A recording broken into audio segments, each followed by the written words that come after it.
Everyone back to normal after the holidays, back to work, back to school. Maybe if your school wasn't canceled due to snow squalls. Dr. Doug's here to join us to talk about the long range.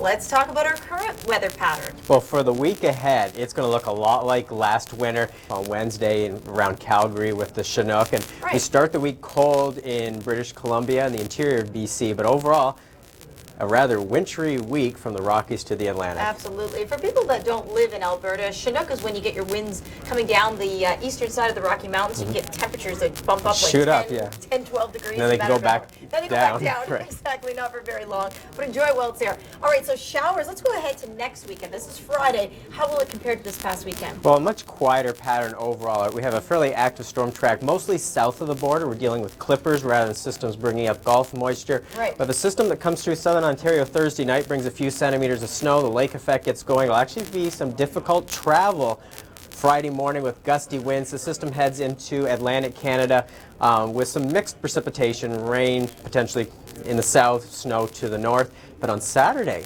country is fairly quiet. Some lake effect snow in the Great Lakes with another shot of frigid temperatures. And then we're keeping an eye on this little bit of moisture down in the Gulf of Mexico. Do you think this looks like maybe a juicy storm? What's the chances this far out? The pattern favors something developing in the Gulf, potentially impacting eastern Canada as we go into early next week. But the big story in western Canada, across the country into the prairies. Meanwhile, temperatures stay cool in the Great Lakes. All right, thanks for your analysis. We'll be back with much more.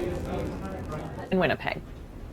Interesting report. Kim McDonald, thank you very much. I'm meteorologist Jaclyn Whittal, and 'tis the season for frozen pipes and, you know, hard frost and very, well, even frost quakes when it gets cold enough. So let's talk a little bit about where our temperatures go from here and some beauty in the frost, some of the pictures that I've seen on social media. So frozen pipes, prepare now, don't regret later. That's an article that Chrissy Van did on our website. She also did a video report. It's really good.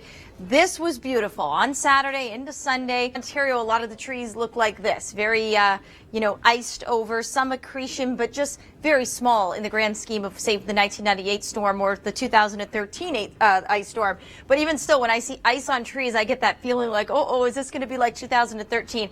That was sent in by Nancy from Canada. Delicate crystals on her plants glisten in my garden of ice. All right, then another one that came through to Twitter. Look at that one. That one's beautiful as well. And all the crystal, that must be what it's like waking up in Elizabeth Taylor's jewelry box, she says, in Ottawa. I thought that was cute. And then this is probably my favorite one. This is the only way to walk the dog when it's this cold in Ottawa.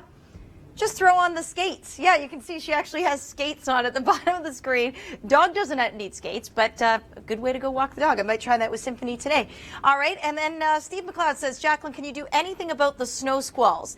Thanks in advance, willing to deliver coffee. Okay, well, I take one cream and one sweetener. Thanks, Steve. But no, the winds will turn off the snow squall machine, and that begins tomorrow. We'll be right back.